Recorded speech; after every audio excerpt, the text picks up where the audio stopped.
सरहदी बांध है, देश के सीमा का सरहद, देश के सीमा का सरहद, दो देश के सीमा का सरहद, भारत और नेपाल।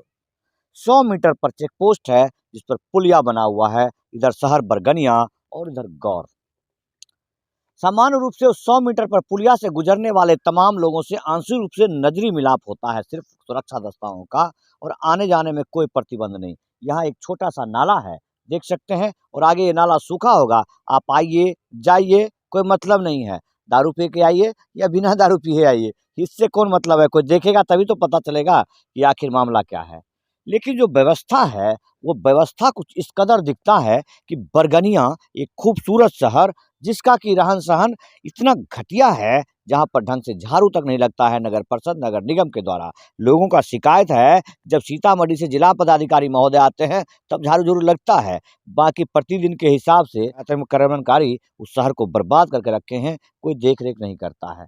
सामने जो गौर सिटी है, छोटा सा शहर है, हमने भी एक देखिए आंशिक रूप से एक बिहारी भाई ने कम्बल लिया या जो छोटे मोटे सामान लेते हैं वो लेने जाते हैं, लेकिन वहाँ के लोग संतुष्ट हैं उन कर्मचारियों के काम से, नेपाली कर्मचारियों के काम से। नेपाली लोग चाहे सुरक्षा हो या फिर इस प्रकार के काम, जवाबदेही का काम ईमानदारी से करते हैं। बिहार के लोगों को क्या हो जाता है, क्या हो जाता है बिहार के लोगों को, काहे काहे देख रहा था तमाशा। देखिए छोटा बच्चा है, ये कहाँ का है, नेपाल का बंगाली है तुम्हारा, क्या नाम है तुम्हारा? मोहम्मद सैफ अली। मोहम्मद सैफ अली बांध पर आता है, यस सर। स्कूल जाता है? Yes sir. कौन सा स्कूल, नेपाल में या बिहार में? बिहार में। बिहार में जाता है पढ़ने के लिए? Yes sir. कौन से क्लास में? 3 में है तुम? क्या सब पढ़ता है? घर कहाँ है तुम्हारा? बरगनिया? तो बरगनिया में कहाँ घर है?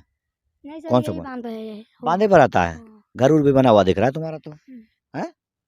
कौन, कैसा घर बनाया है, कौन घर बनाया है? खापरा का सर। सरकार बना दिया क्या? यस नहीं, सर।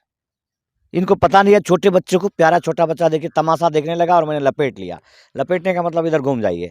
बिहार के लोग अतिक्रमण करने में बड़े ही बहुत खूबसूरत थे। ये सरहद है और ये सरहदी बांध है, उस पर भी देखिए किस कदर से जूम करके जरा दिखाइए। वहाँ पर देखिए लोग आकर के, मोहल्ले बच्चे, ये बच्चे वहीं पर रहते हैं, इनकी मजबूरी है कि वहाँ रहते हैं, लेकिन कोई चाहता नहीं है कि आप किसी सरकारी ज़मीन पर रहें या कहीं रहें। यदि इन्हीं को सरकार हटाने लगेगा तो बिहार के लोग भी प्रशासनिक तौर पर इतना दबाव बना देते हैं कि वो कुछ नहीं कर पाता है। इसके पिताजी वोट तो देते ही होंगे, आप हिला ही नहीं सकते हैं। वही नेपाल के देखिए लोग, कहीं भी जहाँ उनका मकान भी है तो वहाँ मकान आप जूम करके दिखाइए कि कम से कम 100 मीटर पीछे तो जरूर है वो भी झुग्गी झोपड़ी, ऐसा ही पोस्ट का। लेकिन कम से कम नेपाली लोग इतना तो समझते हैं कि सरकार को कितना सहयोग करना चाहिए। तो बिहारी लोगों को क्या हो जाता है, जैसे गार्ड साहब वहाँ पर हैं, अब गार्ड साहब सब सुबह पूछे कि आने जाने का रूल रेगुलेशन क्या है, नज़दीक है तो भक से बदबू आ रहा था।